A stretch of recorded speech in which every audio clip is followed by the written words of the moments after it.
Parliament వర్షాకాల సమావేశాల్లో ప్రతిష్టంభన వీడింది. యాంటీ పేపర్ లీక్ బిల్లుపై చర్చకు అధికార విపక్షాలు ఏకాభిప్రాయానికి వచ్చాయి. రేపు లోక్సభలో ఈ బిల్లుపై చర్చించి ఓటింగ్ నిర్వహించనున్నారు. ప్రశ్నపత్రాల లీకేజీలు, పరీక్షల్లో అక్రమాలను కట్టడి చేసేందుకు పబ్లిక్ ఎగ్జామినేషన్ సవరణ బిల్లు 2026ను తీసుకొచ్చింది మోదీ సర్కార్. విపక్షాల ఆందోళనల మధ్య లోక్సభలో పబ్లిక్ ఎగ్జామినేషన్స్ సవరణ బిల్లు 2026ను ప్రవేశపెట్టింది కేంద్ర ప్రభుత్వం.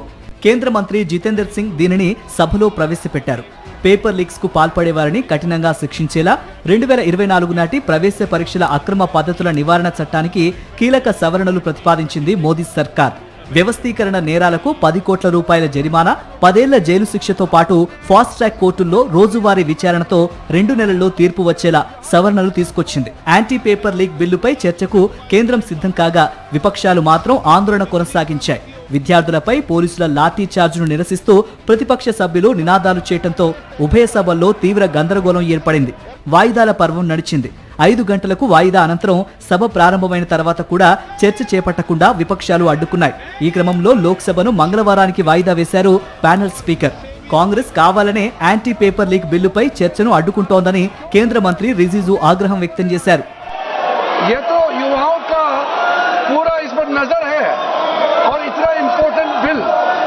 Public examination prevention of unfair means जैसे बिल को चर्चा के लिए रोकना ये बहुत गलत मैसेज भेज रहा है. मैं कांग्रेस पार्टी को फिर से रिक्वेस्ट करता हूं, अपने साथियों को समझाइए और बिल पर हम चर्चा शुरू करें. ఉభయ సభలు రేపటికి వాయిదా పడిన అనంతరం బిల్లుపై చర్చకు సహకరించాలని అన్ని పార్టీలతో సంప్రదింపులు జరిపింది కేంద్ర ప్రభుత్వం. అధికార విపక్షాలు ఏకాభిప్రాయానికి రావడంతో డెడ్ లాక్ వీడింది. మంగళవారం యాంటీ పేపర్ లీక్ బిల్లుపై లోక్సభ చర్చించనుంది.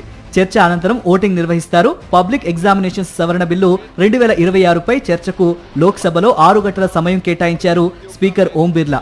అవసరమైతే మరింత సమయం కేటాయిస్తామని, పేపర్ లీక్ అంశాలపై సమగ్ర చర్చ జరగాలని కోరుతున్నట్టు వెల్లడించారు.